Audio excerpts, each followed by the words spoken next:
When 2004 came along, I didn't feel that it was necessary to vote.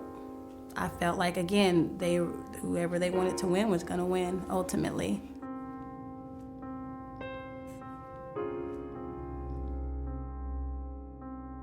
What we found in 2006 that Latinos weren't voting for two reasons. One was that no one was asking them, and two, they didn't know the issues.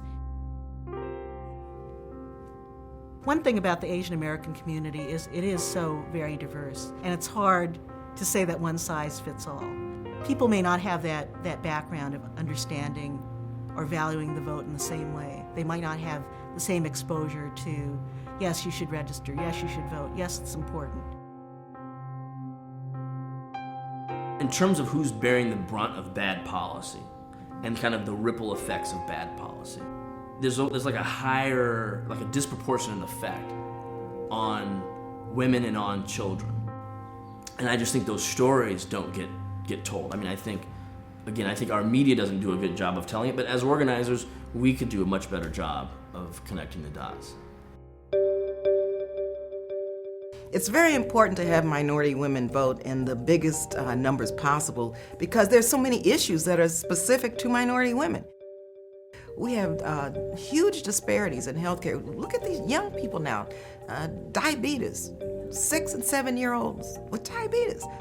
The biggest issues that we're finding among young Latinas, and it's something that's still very hard for folks to talk about, is health and health education and sex education. Unfortunately, disproportionately, we still have the highest pregnancy rates, and we also have the highest AIDS rates increasingly. There is concern about preserving family reunification as the cornerstone for immigration policy, and the increased enforcement that we see happening right now under the Bush administration.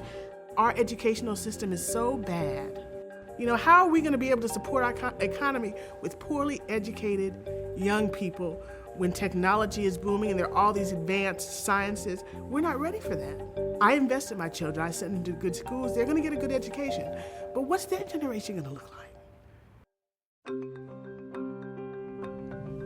It would seem to me that this is the greatest time in the world for women to really decide that they're going to get out there and do something about changing the world that we're in. It's possible to change the world. It is hard to be involved in politics, and yet is the most important thing that we can do if we are going to take control of our own destiny as a country, but also as our own destiny about the lives that each of us live. If the women in the family register to vote, then all of the kids are going to vote. I mean, and the husbands are going to vote too, and the brothers are going to vote. The women are the ones that set the standards for the family, the political standards and the philosophies of that family. Voting is about being able to empower yourself and empower your family and empower your community. And if you don't vote, you are disempowering yourself.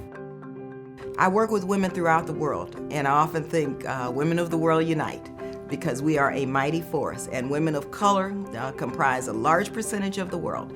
And if we work with women from all continents, and we work on major treaties to end the discrimination against women, then I think we will be stronger as women. And so we have to move forward, and as many say, we have to think globally and act locally.